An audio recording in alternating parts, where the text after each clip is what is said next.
સુરત શહેરમાં ચોમાસાની શરૂઆત સાથે જ જૂના જર્જરિત મકાનો પડવાની ઘટનાઓ બની રહી છે. તે સુરતના ઉધનામાં આવેલા એપી માર્કેટમાં સમારકામ ચાલતું હતું. તે જ સમયે ગેલેરી ધડામ કરીને તૂટી પડતા બે શ્રમિક દટાયા હતા, તો કાટમાળમાં ફસાયેલા એક શ્રમિકને બહાર કઢાયો હતો.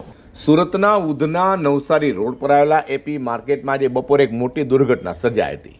માર્કેટની ગેલેરીનો આખો ભાગ ધડામ કરીને ધરાશાયી થતાં નાસભાગ મચી ગઈ હતી. આ દુર્ઘટનામાં રિપેરિંગ કરી રહેલા બે શ્રમિકો કાટમાળમાં દબાઈ ગયા હતા.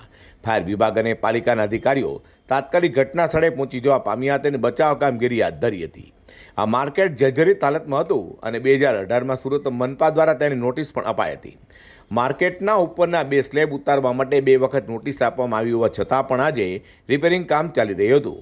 ત્યારે બીજા માળનો સ્લેબ પહેલા માળ પર પડ્યો હતો અને ત્યારબાદ વજન વધતા કાટમાળ સીધો નીચે પડ્યો હતો.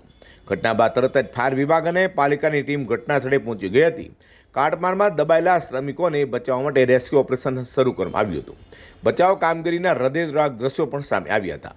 એક શ્રમિક અડધો કાટમાળની બહાર દેખાતો હતો. ફાયર બ્રિગેડના જવાનોએ ભારે જહેમત બાદ કાટમાળ હટાવીને બંને શ્રમિકોને બહાર કાઢ્યા હતા.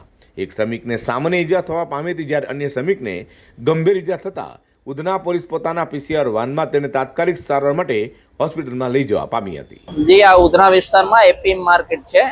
ઉધના બસ ડેપોની બાજુમાં આવેલી માર્કેટ છે, જેમાં આજે અમને 12:30 આસપાસ કોલ મળેલો હતો, જેમાં ઉધના માન દરવાજા મજૂરાની ગાડીઓ આવેલી અને કામગીરી કરી, જેમાં ત્રીજા અને બીજા માળે સ્લેબ પડી ગયેલો અને સ્લેબમાં એક માણસ દબાઈ ગયેલો અને હાલ માર્કેટ ડિમોલેશનમાં જ હતી ને ડિમોલેશનનું કામ ચાલુ જ હતું.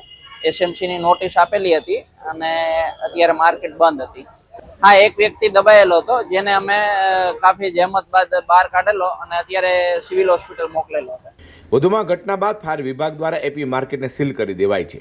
આ માર્કેટના બેઝમેન્ટ, ગ્રાઉન્ડ ફ્લોર સહિત કુલ 4 માળનું હતું. તેમાં લગભગ 50 જેટલી દુકાનો આવેલી હતી.